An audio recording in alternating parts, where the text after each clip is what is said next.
Hey, welcome. My name is Michael Gallagher. I'm with Lead Out Consulting, and this is going to be my top three things that I wish I knew when I was first starting to register products in the EU and the UK. Yeah, that's a long title. Uh, but anyway, let's get into it. Number one, it's going to take longer than you think. I'll be straight up with you. It's going to take like a year. Anyone who's telling you it'll take 6 to 8 weeks, who is probably a registrar or representative party, perhaps a lawyer or a distributor you've been talking to, that's the number they will throw around.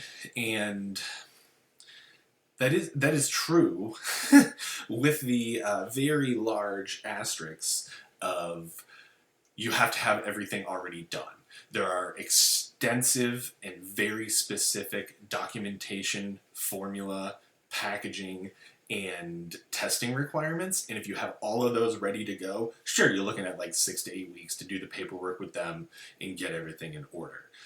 If you do not, count on a year. And that kind of leads into my number two thing that I wish I knew before I started, and that is that testing is going to be your longest lead time.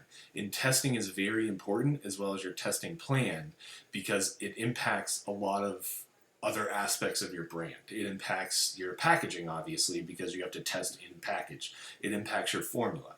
It impacts your raw materials. If you already have testing at a third-party lab and it's in your current packaging and in your current formula, you're pretty much golden. If you, say, did testing a couple years ago, you've made a couple formula changes, you move from like a jar to a tube, you're going to have to retest. And another issue is if you're doing the testing, say, at your manufacturer, if they are doing like the glass jar stability or compat for you just to make sure things don't separate, that's great. You should definitely do that, but it's not going to count for the EU. That kind of brings up like a point 2A, if you will, is that if your facility that you're working with is not a GMP certified facility, like with a certificate in hand, you should probably stop this process right now and consult with your registered party to get into the EU and the UK, simply because that was a requirement. So if you don't have that, there's really no use in going any further, quite frankly, because if you do switch manufacturers to someone who has a GMP certificate, it's quite likely your formula is going to change, therefore negating your testing and therefore negating any work you've already done towards this goal of getting into the EU and into the UK. Number three is have a packaging plan. Myself and my clients kind of made the mistake of just thinking we could retrofit packaging pretty easily. It turned out to be a change management nightmare. In kind of theory, it's easy. You just slap a label on it, change the box, no big deal.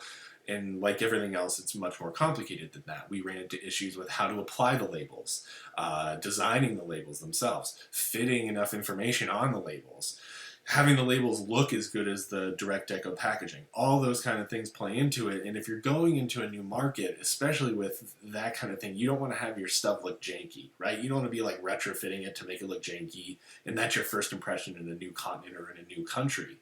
So I would really recommend having the EU project, and having the new packaging updates and language updates in a parallel timeline with each other, so that you can just order brand new packaging with the correct artwork on it. And if you're dealing with something already that has a wrap label on it or a label of some sort and your components are bare anyway, you're probably okay, because you'll just make an update to your labels.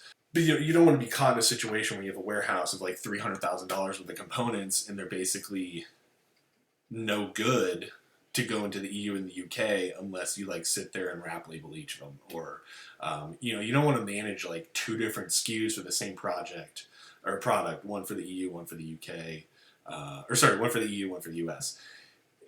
What we ended up doing actually was making sure that the packaging we were creating for the EU and the UK would also be relevant and meet the requirements for labeling back here in the States. So we went from looking like we were going to need new SKUs to basically just having one.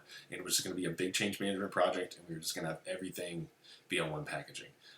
The other reason you need to have a packaging plan is because it depends on how many countries you're going into.